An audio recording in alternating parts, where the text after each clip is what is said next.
O brilho dourado do sol poente refletia nas janelas imponentes da mansão de Eduardo, um espetáculo de opulência que poucos podiam sequer sonhar. Aos 40 anos, Eduardo era um magnata da tecnologia, um nome sussurrado com reverência nos círculos de poder, sua fortuna incalculável. Carros de luxo adornavam a garagem como joias raras, e sua vida social era invejada, repleta de galas e eventos exclusivos. Contudo, por trás da fachada de sucesso inabalável, seu semblante carregava uma distância, um vazio que nem todo o seu dinheiro podia preencher. Desde a infância humilde, marcada pela escassez e pela vergonha, Eduardo havia jurado a si mesmo que nunca mais sentiria o frio da pobreza. Essa promessa alimentou uma busca incessante por riqueza, uma obsessão que o impulsionou, mas também o aprisionou. Cada centavo acumulado era uma vitória contra o fantasma de seu passado, uma redenção que, paradoxalmente, o afastava da verdadeira felicidade. Dentro daquela mansão suntuosa, a vida de sua família era um reflexo distorcido de seu próprio vazio. Sofia, sua esposa, vivia cercada de luxo material, mas definhava na ausência emocional de Eduardo. O silêncio entre eles era mais ensurdecedor que qualquer discussão, um abismo que crescia a cada dia. Pedro, o filho adolescente, ansiava pela atenção do pai, um reconhecimento que nunca vinha. Em vez disso, recebia apenas críticas mordazes, ou pior, a indiferença fria. Eduardo, sem perceber, replicava o padrão de seu próprio pai ausente, buscando provar seu valor a um genitor que nunca o havia reconhecido, um trauma de abandono que ecoava em cada uma de suas ações. Naquela semana, Eduardo fora parabenizado por seu mais novo negócio bilionário, uma aquisição estratégica que solidificava ainda mais seu império. Mas, ao invés do triunfo esperado, sentia apenas um cansaço profundo, uma ausência de alegria que o perturbava. A euforia dos outros parecia um eco distante de uma emoção que ele não conseguia sentir. À noite, a tensão em casa atingiu um novo patamar. Sofia, com a voz embargada pela frustração de anos, confrontou-o sobre o distanciamento familiar.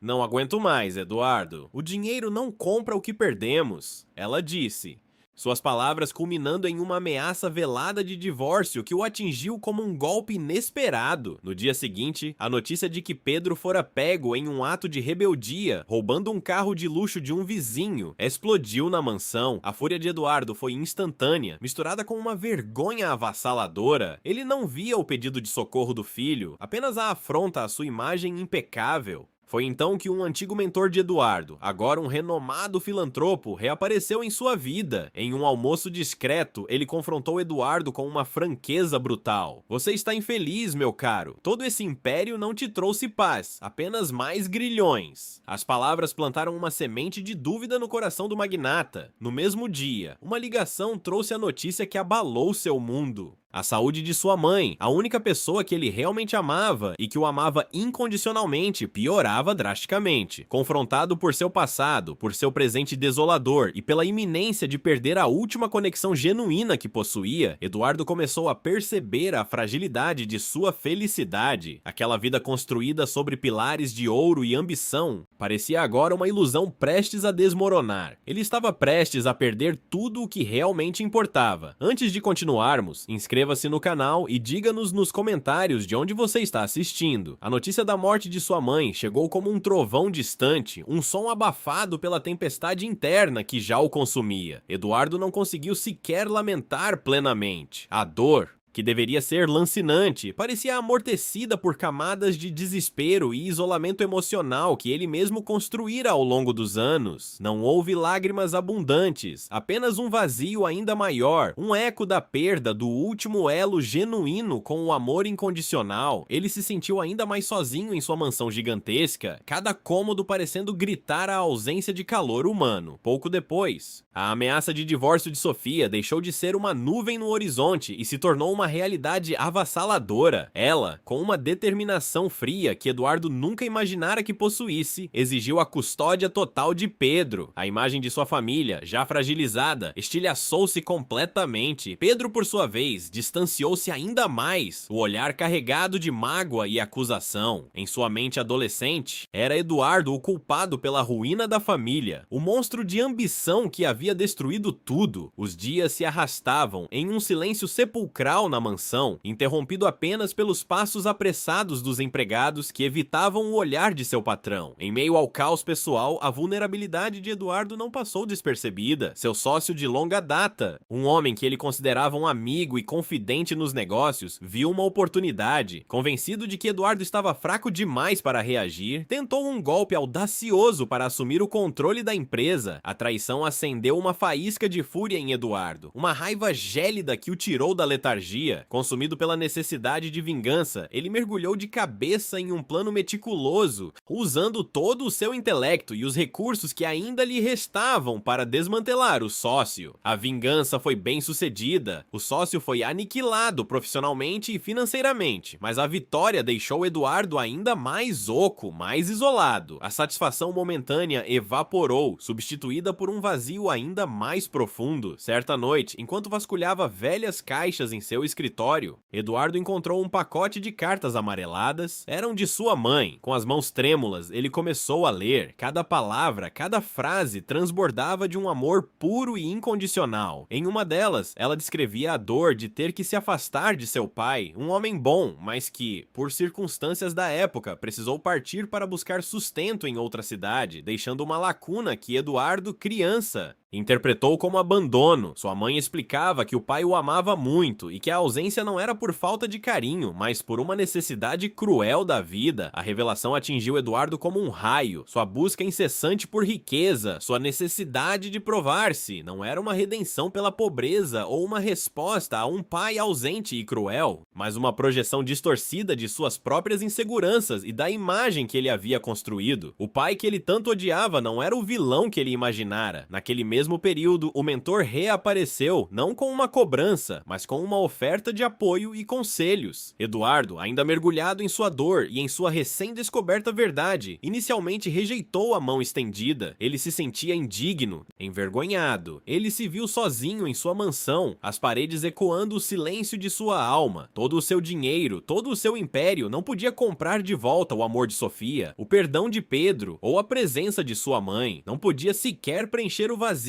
dentro dele. Uma noite, um pesadelo vívido o assombrou. Sua família, todos eles o abandonavam, virando as costas e desaparecendo na escuridão, deixando-o em uma solidão abissal. Ele acordou em pânico, o suor frio escorrendo pelo rosto, o coração martelando no peito. Foi um colapso emocional completo, destruído e sem rumo. Eduardo finalmente percebeu que a verdadeira riqueza não estava em sua conta bancária, mas em sua alma. Precisava de ajuda. Eduardo, após seu colapso, deu o primeiro passo em direção à cura, um passo que exigiu mais coragem do que qualquer aquisição bilionária já havia demandado. Ele procurou terapia. As sessões iniciais foram tortuosas, um mergulho doloroso nas profundezas de sua psique, desenterrando traumas antigos e confrontando a imagem distorcida que ele havia construído de si mesmo e de sua família. Lentamente, dolorosamente, ele começou a desvendar as complexas camadas de sua infelicidade, percebendo que a busca incessante por riqueza havia sido um escudo, uma compensação para a falta de afeto e validação que ele acreditava ter sofrido. Paralelamente, ele passou a visitar seu mentor regularmente. As conversas não eram mais sobre negócios, mas sobre vida, propósito e o verdadeiro significado da felicidade. O mentor, com sua sabedoria tranquila e sua experiência em filantropia, tornou-se um guia, um farol na escuridão em que Eduardo se encontrava. Inspirado e buscando uma forma tangível de honrar a memória de sua mãe e retribuir, Eduardo tomou uma decisão radical: vendeu parte de suas empresas. O capital não foi para expandir seu império, mas para fundar uma instituição de caridade em nome de sua mãe, dedicada a ajudar jovens em situação de risco, oferecendo-lhes as oportunidades e o apoio que ele mesmo havia sentido falta ou que não soubera valorizar. Era um ato de superação e redenção, um primeiro passo para redefinir seu legado. A reconstrução de sua vida pessoal era, contudo, a tarefa mais árdua. Eduardo sabia que precisava do perdão de Pedro e Sofia. Ele tentou se aproximar do filho, expressando arrependimento e buscando perdão. As primeiras tentativas foram recebidas com um silêncio glacial ou respostas monossilábicas. Pedro ainda carregava a dor da separação e a mágoa de anos de negligência. Eduardo não desistiu. Pequenos gestos de amor e atenção antes impensáveis para o magnata começaram a quebrar o gelo. Um convite para um jogo de basquete, uma conversa sincera sobre os medos e aspirações de Pedro, um reconhecimento genuíno dos talentos do filho. Com Sofia, a situação era igualmente delicada. Ele a procurou, não para pedir que voltassem, mas para pedir perdão. Reconheceu seus erros, a frieza, o mal que causaram à família. Sofia estava hesitante, seus olhos ainda guardavam a dor do passado, mas ela via uma mudança genuína em Eduardo. Não era mais o homem arrogante e distante, mas alguém quebrado, humilde e pela primeira vez em muito tempo, vulnerável. Ela observava a transformação, a dedicação à instituição de caridade, os esforços para reconquistar Pedro. Uma pequena chama de esperança começou a arder em seu coração. O clímax emocional de sua jornada aconteceu durante o evento de gala de lançamento da instituição de caridade. Diante de uma plateia repleta de benfeitores, jornalistas e convidados, Eduardo subiu ao palco. Sua voz, antes sempre controlada e autoritária nos negócios, agora tremia ligeiramente com a emoção. Ele fez um discurso sincero, desnudando sua alma. Confessou sua infelicidade apesar da riqueza, a ilusão de que o dinheiro traria preenchimento e a redescoberta dos valores humanos mais profundos. Ele falou sobre sua mãe, sobre o vazio que sentiu e sobre a busca por um novo propósito. Na plateia, Sofia e Pedro o observavam. As palavras de Eduardo, cheias de vulnerabilidade e verdade, tocaram o coração de Pedro.